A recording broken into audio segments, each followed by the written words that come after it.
All right, so let's talk some church tech problems. Yeah, there's usually follow-up meetings to staff meetings around here where we just address Blake problems with the community. This is so inefficient, guys. We need to get back to work.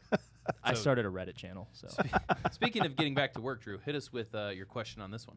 when it comes to problems in church tech, it seems like church leadership and tech team members are often not in a healthy relationship. So, Toby, what wisdom might you offer us for this problem?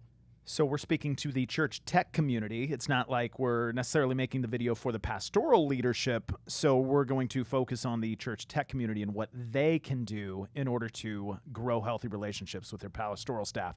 So we kind of have to go off the assumption that the pastoral staff is of a certain caliber that the church tech can even begin a relationship with them. So first of all, does the church tech buy into the pastor's vision? Look, if you're at a church and it's kind of like if you're in a marriage and you don't have respect for your spouse. So if you're at a church and you don't even have respect for your pastor, and guys, I've been there before. That's a real problem. So, I mean, starting there, like have respect for your pastor's vision and buy into it.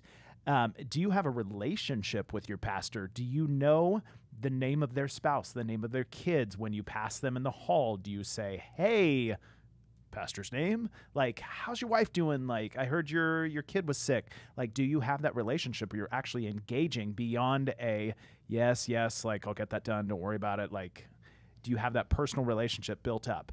Are you committed in to your own personal growth, to becoming a trustworthy member of the team? We all do this. Blake, you came in here assuming that you were the greatest thing since sliced bread and you knew everything. And once we beat that out of you, you've now become the kind of person that says, okay, I'm committed to growing and getting better and being better at my job and better in relationship. So same thing with our church tech community. Are you committed to growing and becoming better? And then on that next step, go to your pastoral leadership and say, hey, I'm committed to growing and being better. What are some resources that you'd recommend? What are some things that you see in me that you want to see growth in? Pastors eat that stuff up. They love it. And then finally, let these words be your mantra. I'll take care of that.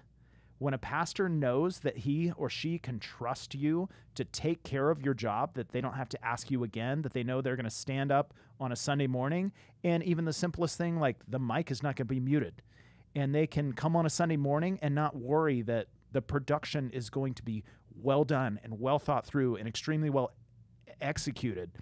That is huge for the pastor to know that you will take care of it. So those are my guiding principles in starting a healthy relationship between the church tech and their pastoral leadership.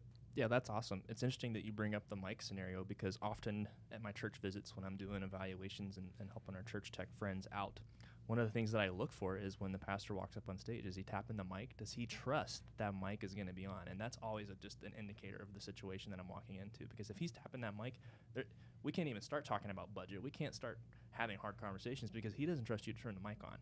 And maybe it's not the church tech leader in the seat, but developing a team of trust is just super important. And so, yeah, you hit that on the head. And for that church tech to go to their pastor and say, hey, I totally understand why you're tapping the mic. You want to make sure that when you start speaking that your voice is going to be heard.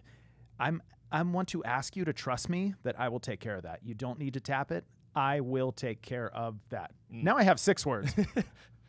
It's I will or I'll. That's the difference. While Toby's learning to count, I can condense everything he just said into a much better, easier tip. You just go to your pastor and say, hey, pastor, you want your mic to keep working? Give me my budget. Give me my salary. Give me my coworkers that I want. Boom. That's all you do. Yeah, don't do any of that. Just turn that mic off one time and look them dead in the eye. Somebody go get that shot collar. We need to put it back on Blake and rein him in.